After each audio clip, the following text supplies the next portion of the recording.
All right, cool. Good morning, everybody. Hope you guys are starting off the week off well. Sorry about the technical difficulties, but I'm glad Brandy asked me to come join you guys. Sorry about the technical difficulties. Hope you guys are starting right. Everything going now. You guys can hear me, right? All right, cool. Good morning, everybody. Hope you guys are starting off the week off well. Sorry about the technical difficulties, but I'm glad Brandy asked me to come join you guys.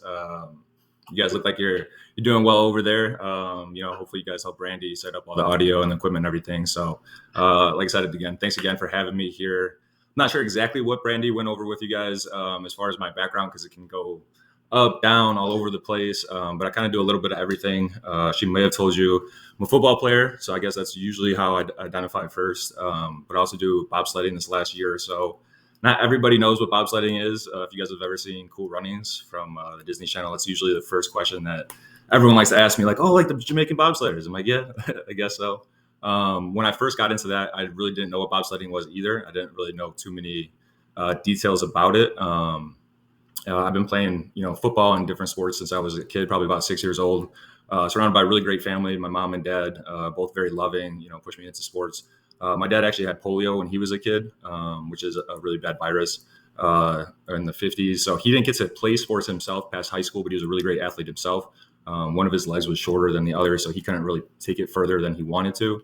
My mom was an ice skater, figure skater, did gymnastics too. So I come from an athletic background, aunts, uncles, sister was a great track athlete.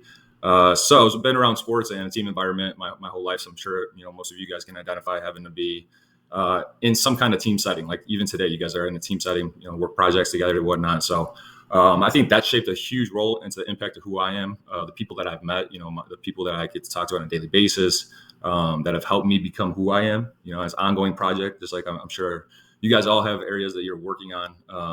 And I think that's kind of what makes us special. So, grew up playing sports since I was 6 years old and had a great time with it, fell in love with football, and hockey was actually probably my best sport growing up, surrounded by a lot of love, and kind of was just always really raw. Always really had to redefine myself. Had a lot of athleticism in my body, but I was 6'3", 180 pounds, so a lot skinnier than I am now before I found the weight room and whatnot. So took me a while to get going in sports. Wasn't heavily recruited. I probably had one offer out of high school. Had a lot of interest from Division III schools, but my high school wasn't very good at sports. So telling my coach back in high school, say, hey, I have this plan that I want to make someday pursue the NFL. I want to have my college paid for. I would like to start setting these things in motion, but my team wasn't very good. So early on, it became evident that I wanted to take this seriously, but the rest of my teammates didn't back in high school, and we were, I think, 1-8. It was very hard being captain on a team that's struggling and going through the hard times. You don't see a lot of movies about teams that win one game. You don't have a lot of recruiters knocking at the door to come watch a team that's winless going on in their season. So I had my back against the wall. Coming out of high school, being a little bit undersized, going through my growth spurt real late, and not really knowing the technique side and all the different variables. When nowadays you guys have college recruiting, you have summer camps. There's all these different things, huddle and different platforms to show yourself. And I really wasn't aware of what I should be doing or who to find to help me get there. So, coaches said that, worry about that after the season. I ended up walking on to a Division III school and kind of growing into myself a little bit there. It's called Carthage College in Kenosha, Wisconsin. Kind of find myself there a little bit. I was a big fish in a small pond. I started hitting the weight room. But really there was my first experience about seeing other people be successful. And that's probably an area that Brandy could identify with me, is that, I'm a good learner. So one of the things that I think is the best tool is to visualize what are other people doing to make them successful, right? So the guys that were starters when I was a freshman, I came into school, I'm watching them, ball out on Saturdays and Sundays and get the recognition and the girls and, a really nice lifestyle, doing good grades and doing things the right way. And I'm saying, hey, how are they doing this? Is it because they're blessed with athleticism? Is it, what's the secret to success here?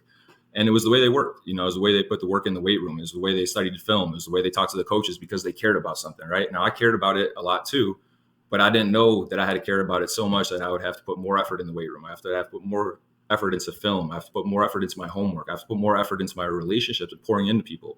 If I wanted to be successful, I can't just walk out on the field and hope that I have it, So I started growing into my body a little bit there, started watching techniques of successful people, the people that, like I said, the seniors, the juniors, the seniors who were starting, who were balling, catching, passes on Sundays. So by my sophomore year, kind of grew into my confidence a little bit, and I was starting games already as a sophomore, doing pretty well. I play receiver. I'm not sure if I told you guys that. So I started playing well, scoring some touchdowns, got some confidence in myself. And at this point, this is kind of like a fork in the road moment. I wanted to go to Division One. That was always my dream coming out of college. I wanted to be a Division One player so that I could someday hopefully get a shot at the NFL. That's what everyone dreams about when you grow up as a kid.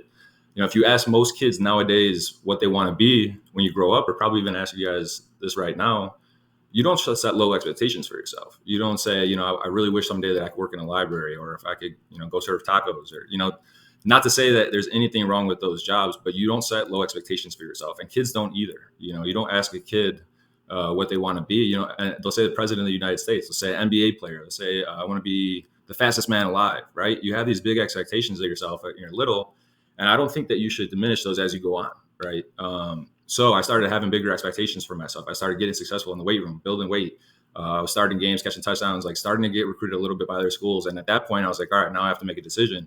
Do I want to be a big fish in a small pond, or do I want to use this opportunity to challenge myself? And this challenge and taking the risk it became a pivotal factor, onwards, because I was scared to do it. Right. I wasn't guaranteed a spot on a Division I roster. I wasn't guaranteed that I was good enough to go play with guys who were much bigger than I was at the time.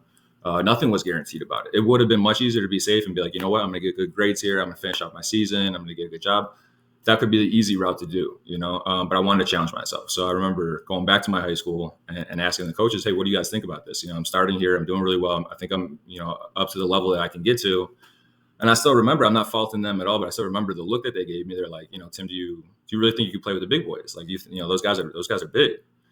And I remember being taken back for a second because, I was like, you know what? Like, I'm a big boy, right? Like I'm one of the big dogs. I can't believe they're asking me if I think I'm ready to go for that. So that kind of challenged myself. I had to look at myself and be like, man, am I prepared for this?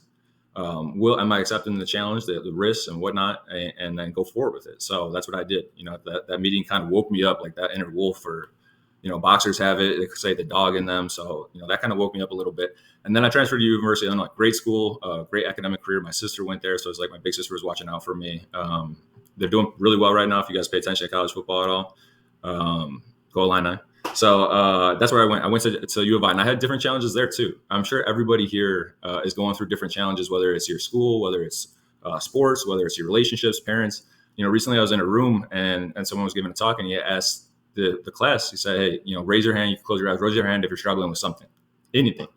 Are you struggling with something, right? I'll do it today. Close your guys' eyes real quick. Is anybody here struggling with something in your area of your life? Anything that you are looking to work to get better on, or that you're praying for clarity? Raise your hand. Doesn't have to be long. Just raise your hand. All right, good. Put them down. So same exercise. I did this before, right? It kind of shocked me, right? Every single buddy has something that they're working on. Every single person in their life has some kind of struggle that they're walking around with. And they might not tell other people. They might not be open about it. They might not be communicating, but everybody's dealing with something. Everybody is struggling with something, right? So that area and that aspect of knowing that you're struggling with something, knowing that other people are struggling, is how you be empathetic towards the world, right? These are how you create these relationships. This is why I think, in terms of myself, that I become endearing to others, because, I have a way of talking and really caring about another individual, right? There's people in this field that are at the top of the top that I get to work with, right? But what makes me stand out for them is not only my work ethic, but then I also make a relationship with them. And it's not a relationship so I can get something out of it. It's hey, can I help you grow? Can you help me grow? Can we do this thing together? And I think that really stands out. That's why I get a lot of these opportunities, is because once you open yourself up and you connect with other people, that's where trust comes in, right? You're trusting yourself. You're trusting that person. You're building relationships. So if you are struggling with something, or even if you are in a position to help other people, I suggest being, open with it. Someone that you can connect with, someone that you can help with, it will help you not only in your life, but your relationships, business going forward. So just be open to those things. So like I said, when I go back to U of I was going through my own challenges there too. Now I had to deal with a bigger class size. Now I had to deal with guys that are 6'8", 275 pounds, running me down in practice, and learning how to break down film, which is really hard to do if you're not used to understanding different coverages and alignments and these kind of different assignments. So I was going through all these different challenges at the same time, but I was happy because it was progressing myself, right? I wasn't ready to step in and start playing and balling right away. I had to say, okay, how do these guys manage their class schedule? How do people can be successful on the field and their life and their relationships? And how do I do that for myself? So it took me a couple of years to do that. I finally got my degree in sports management. Had a great time over there. Had an injury my senior year where I busted up my shoulder in practice, kind of being too aggressive without pads on. I finished school there. I thought I was done with the game. I thought the game may be done with me. I've always wanted to play in the NFL. Everybody does if you're playing this sport. But I separated my shoulder, and it just felt like the timing was not there. And it was really sad for me. But I was like, all right, well, let's try being an adult. Let's just see what's going on with that. So I went over to California, where I'm training at now. Picked up a job working, and that's when I had a great job as outdoor education. But for 6-7 months, I felt like something was missing in me. Not only did I miss my family, my friends, and whatnot, and I was handling work really well. I was doing a great job at doing what I was supposed to be doing, but I couldn't sleep at night. I was missing something that I was passionate about, right? It didn't feel like this was right for me right now. It felt good that I was on my own. It felt good being independent. It felt good being away from my parents, handling and being an adult. But if I can't sleep at night and I'm wondering, hey, am I ever going to play the game again? Like this game that I've been playing since I was 6 years old, do I ever get to play this again? Do I ever get to smile or score a touchdown or dance or pray? All these things were going through my head for about 6-7 months. And then, it started crossing my mind, like, I got to play again. Like, I can't live without this thing. So, you guys all, I hope you have something that you're passionate about, whether it be, even like playing video games or writing coding or bowling or just whatever you're passionate about, something that helps you look forward to things. Develop that, work on that, go towards that. People say, you want to work on something that you're passionate about or something that you love, then you never work a day in your life. That's what I would encourage. And if you haven't found it yet, keep digging for that thing until you find something that lights your world up. Because I'm thinking about football and athletics and training 80% of my day, that I'm not sleeping or working with friends. That's what I care about. I really do. I wake up in the morning and planning my day for training. What am I going to eat when I'm grocery shopping? I'm thinking, how is this going to affect me if I get too much sugar late at night? Is it going to make me sleep longer? I'm constantly thinking about my passion, and that's a really good thing if it's a healthy kind of obsession with it. So whatever you guys are passionate about, find that, utilize the time for that. And I like to go with like an 80-20%. That's what I say. I won't swear, but like 80% of my life, 80% of my meals are really good, really clean. Then the other 20%, I like to live a little bit. That means like pizza on the weekend, burgers late at night. Sometimes I'll stay up watching TV. So have some balance in your life. You don't have to use an 80-20 model, but just have some kind of balance in your life. Don't stress yourself out too much. Like I said, you want to be thinking about it and manifesting it, but not in a point where it gets negative, where you're overthinking things and it's keeping you up at night. So like I said, I went over and I started sending my film out, and I got some interest in Brazil, in Paris, in Europe, in Poland, in Mexico, all these places that, as a kid, I was like, wow, I really would love to travel there someday. And this was another fork in the road moment. I have a job, I have a salary, I have a career, I have something that my family's proud of what I'm doing. But for me, it didn't feel like something was missing, like I said. So on paper, everything looks great. I'm doing my thing over in California. But the other part of me that was missing wanted to test those waters out. So I had to leave again. I had to pack all my stuff up. At this point, Brazil is really on my mind. I'm like, I always wanted to go there as a kid. My parents, they were split on it. My dad really wanted me to go. My mom wanted me to be safe. She said, I like where you're at right now. My sister was causing me a headache. She's like, you don't know anybody over there. You don't know Portuguese. You don't have enough money to go over there. You don't know anybody there. How are you going to do this? You can't. That's crazy. You can't uproot your life and go do these things without having some kind of safety net. And that's not exactly how I live my life according to my sister's plan. And so that kind of like back my head on these challenges. Okay, am I going to be able to handle this? Do I trust myself? Do I trust the universe's plan? Do I trust the things that I'm passionate about are going to lead me to the right places? So I took a couple of weeks, decided to go. So I'm going to play for Brazil. Sign my first professional contract. My dream when I was a kid, like I said, become an NFL player. But one of the main goals I want to do is get paid playing football. Get paid for doing something that I love to do already. I would play football for free, for sure. If I didn't have bills to pay, if I didn't have utilities, I would play football, do sports for free because I love doing it. So that was my first professional contract. That wasn't a lot of money, but I was get to go overseas. Flew over to Brazil. As soon as I got there, I was like, yes, this is amazing. Incredible country. Beautiful. The most beautiful people in the world. Happy with less. So when I got over there, it was amazing. I was so happy that I took that challenge, that I went outside of my box, right? Outside of that comfort zone. Most people are so comfortable in their same spot, in their same rotation, their same 9 to 5. They go home, and because it's simple, because it's a routine. It's something that you can get into and you don't have to worry about these stress factors. But for me, I wanted more. I wanted to challenge myself. So that's why I went over there, right? I went over there so that I could step outside of my boundary. I started learning Portuguese, started talking to other people, and it was the best experience that I could have ever asked for. It's a third world country, and it's beautiful, and they have their own problems with poverty and violence and whatnot. But for me, it was such an incredible experience to be now in the limelight and getting interviewed and on radio shows And I remember being in a radio booth watching myself on TV, and I was thinking to myself, like, wow, like, this is really cool. I never had any of this attention in America. No one really cared enough about my athletics to treat me like a star. And now here I was in papers and all these things and helping grow the game of football. So I had an amazing time with that. I was playing quarterback over there, which I usually don't play. We won a championship. I learned a little bit of Portuguese, met a girl, fell in love. Probably not the right girl at the time, but that's the way it happened. And had a great time over there. I still have probably 4 or 5 people that I love and I still talk to on WhatsApp and whatnot. So these relationships, like I said before, like investing in people, I still carry these people and these people carry me with them. This is 5 years ago. I still talk, to my friend Diego. He's getting married next summer. I'm going to go back to Brazil, hopefully, and go to his wedding and still be involved in his family's life. So these things, you never know how it can help you and shape your future. It got my love for the game going again. It got me back in shape. I started training again really hard, came back, got into arena football, did really well with that. And then I got a call from my former agent to go play up in Canada, which is, a really high profession for the CFL. So at this point now, after a couple of years of going through ups and downs and whatnot, now I finally get back into being a professional football player, signing contracts, having my flights paid for, the whole 9 yards. If you guys know anything about Canada, it's a pretty reputable league. It's probably the second or third highest to the NFL in the world. So now here I am starting to believe in myself again. I'm starting to believe, hey, I've brushed off those injuries. I went and played overseas. I learned a new language. I'm starting to accomplish things and different life paths that I could have taken. I'm really happy with my decisions now because I'm putting myself outside of the box. Went up to Montreal, got to play over there, did really well in preseason, but got cut still. I didn't think it was going to happen. I love the team. But it's one of those times in life where you're dealing with football or work or, any of those things. It doesn't always go the way you want it to. Right? Things that life doesn't always happen exactly the way you see it put. Now, I did really well with it and it got me another opportunity down the line. So it was still a great experience to travel.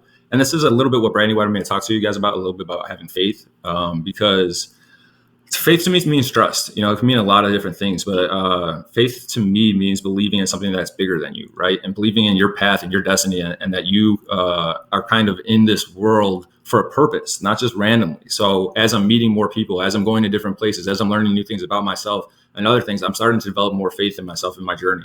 Because when you take risks and you take challenges, you'll get people talking for you and against you, whether it's positive, hey, I believe in what you're doing, or people saying, hey, like my sister chirping in my ear a little bit, you can't go to Brazil, you don't know Portuguese, you don't know this, you don't know how it is. It just comes with the territory. Whenever you're trying to accomplish something, it comes with the territory. People will talk you into doing something or out of it. Ultimately, it's up to you to believe and you're making the right decision. So, like I said, faith to me, it means believing that you're on something bigger, because I could feel in my heart and my soul when I was going to do these things that it felt right. It felt like something that I love to do. I love adventures. I love going outside. So it felt right to me. I knew I was on the right path because it felt right to me. So faith to me means like having that ability to understand that things in your life might not always go the way you want it to or the way that you plan it to, but it will get better with you if you're working hard and on the pursuit of what you're passionate about. So while I'm working through these things, I'm going through injuries, I'm going through this, that, different rules and regulations of Canada, all these things that are not easy and challenging, but I'm thinking to myself, hey, this feels right to me. This feels like what I should be doing. I remember my first game out in Canada, I had the biggest smile. I didn't even get to play. I just got off the plane 2 days later. They didn't even have me a playbook yet. Like I'm already suited up for the game. And I was looking around at like 30,000 fans or whatever. I couldn't believe myself. I was like pinching. I was like, some guys were heckling me, like saying my last name and stuff in the stands, but I loved it. I was like, this is amazing. I can't believe like this is happening right now with all these people. I felt right. I felt like this is what I'm supposed to be doing. So I got released from that team after preseason. It was tough to make it out in there, but I did get another opportunity to work out for a team in Canada at the end of the year. Did pretty well with that. And that's kind of where I met Brandy because I was trying to explore more opportunities. I wanted to put myself out there. I wanted more business marketing opportunities. So I was putting myself out there a lot to different agents, and me and Brandy connected because, you can tell, just like I said before, when you are with people, you can tell when they're invested in you. You can tell when they really care about you. You guys all probably have family members or friends, whatever, that really care about you, right? And that's who you want to stay with. That's who you want to stay close with. Stay with people who actually care about you. That's why Brandon and me became, good friends. We're talking on the phone, first conversation, an hour into it. She's already really invested in my life, and she's got that Southern charm to her that is so appealing. So going back to the faith thing, for me, I grew up in a Christian family. I was raised Catholic, believing in God. And, I challenged the ideas before up and down, whether, what I believe in science, do I believe in this or that. And like I said, going back to it, faith doesn't mean to me that this religion is right or that religion is wrong. It's more about having faith that you're believing in something that powerful. You're here for a reason. And trusting yourself, trusting your path that you're on. And if you are religious, it means like trusting whatever God that you pray to. So, like I said before, there's certainly, I don't want to talk too long, but there's certainly different aspects of your life that you will cherish, and you will look back on and say that was a very challenging time. There's probably 4 or 5 points in my mind that I can point to and say, man, I thought at the time I would never make it out of this. I didn't think there would be a way. I didn't think I'd find an answer.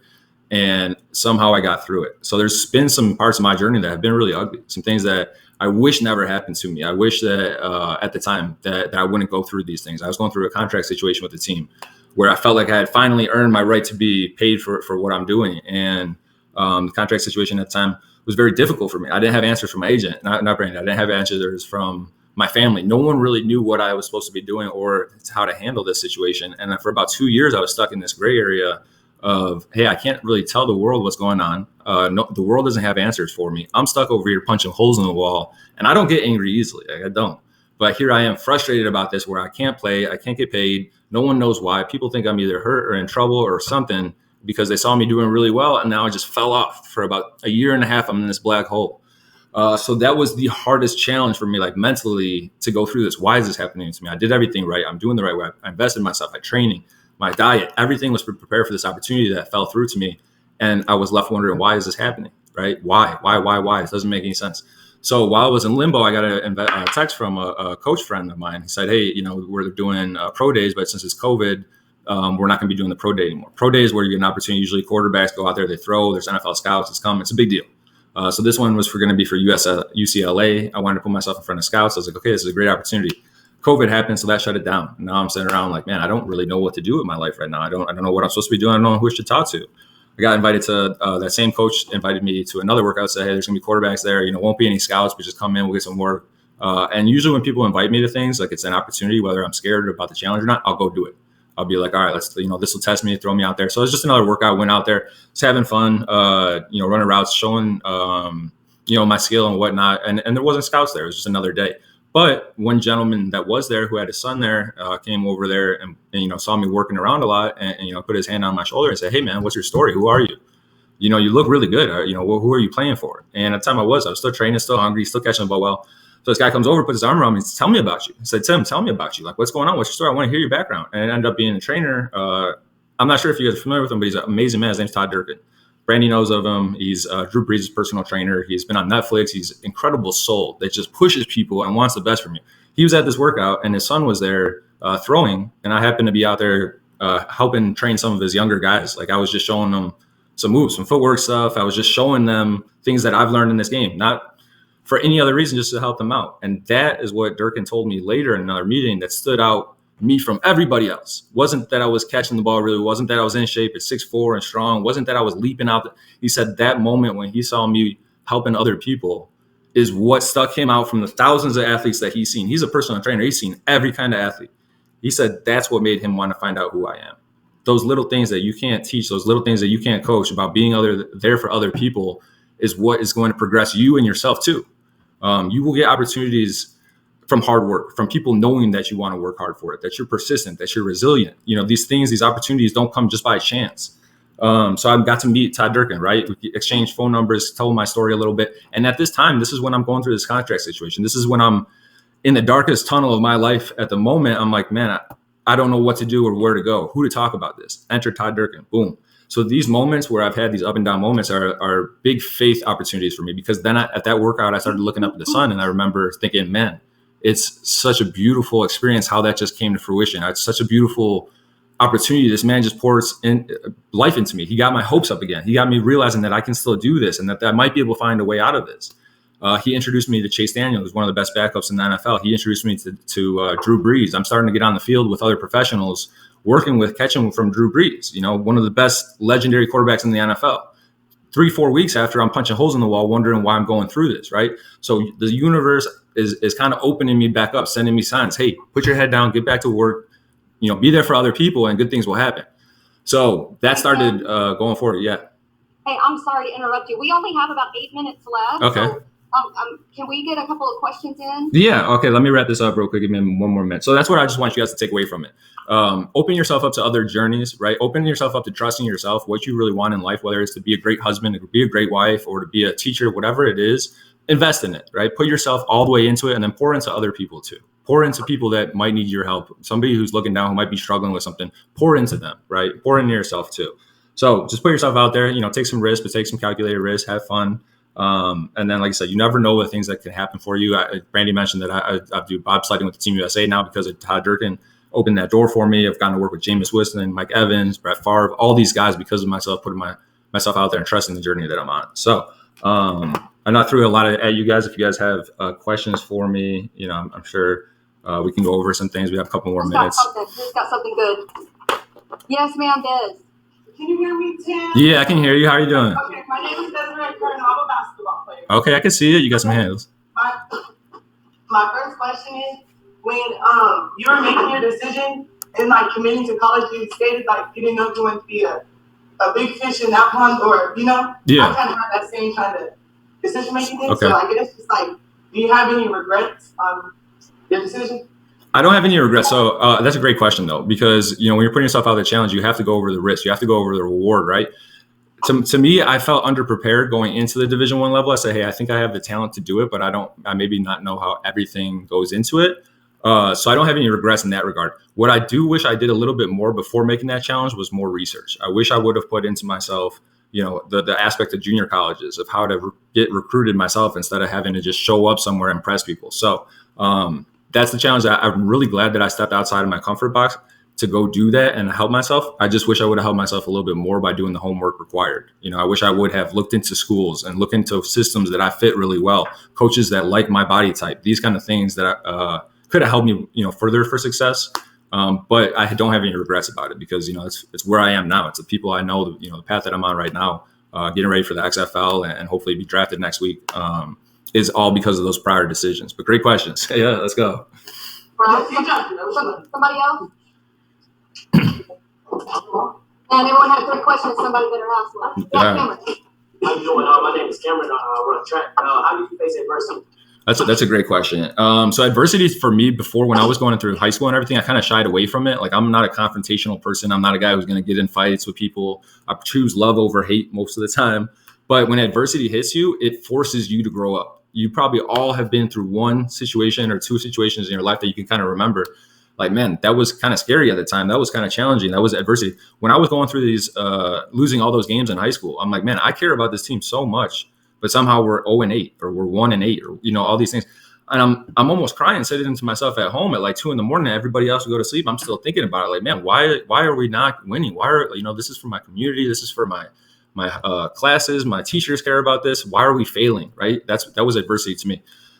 Another time this year, I got signed to a indoor football team, arena football. And it's really exciting. I had my trainer who was my general manager. I had, Drew was going to come out to the games, all these things. I'm like, all right, this is finally it. This is my shot. First day of training camp, I tore my PCL, grade 2 tear within the first 10 minutes after training and doing all the grunt work in winter to get to this point. I tore my PCL within 10 minutes and I knew it was bad. I could feel it.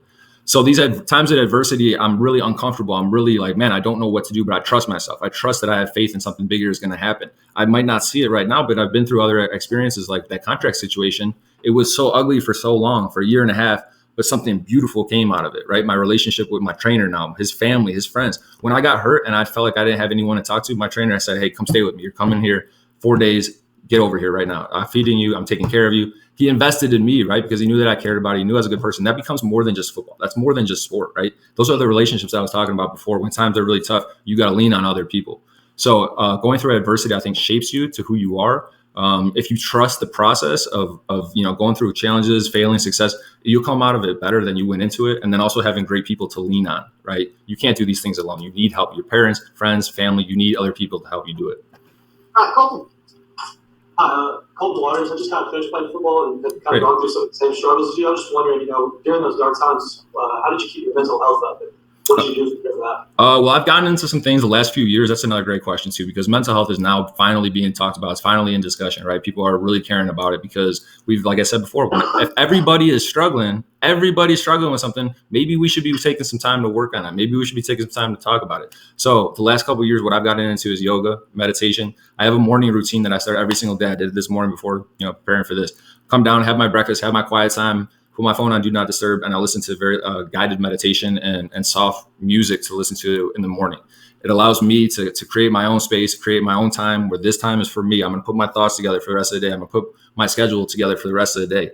So these routines, working on my mental health, and then really challenging myself when I have poor thoughts, when I have a bad day, or when I think, man, I don't know if you guys know this, but I'm 31, right? A 31-year-old trying to make the NFL. That's crazy. Like, that's people. I get so many questions. And so, like, how are you doing this? Why are you, like, you really know the challenges that you're taking on? I do, right? But I struggle with it too. There's times where I ask myself, like, man, do I think I'm that good that I can be someone who does this hard of a challenge? I have to, like, look at myself, and when I wake up in the morning, when I'm feeling sore, when I'm feeling hurt, when I tear my PCL on the first day of training camp, there's times where I have to ask myself, hey, am I built for this? Do I trust myself to do this? You know, I have a tattoo around my chest that says, trust your strength. When I'm going through hard times, I look in the mirror and I read that tattoo to myself. Remember how strong you are. Remember how many times you've overcame so many things you thought you weren't going to get through. Now you're here. Now you're getting stronger. And you don't no longer a 6'2", 180-pound kid skinny in the mirror asking, can he do this? You know, you're putting your foot down.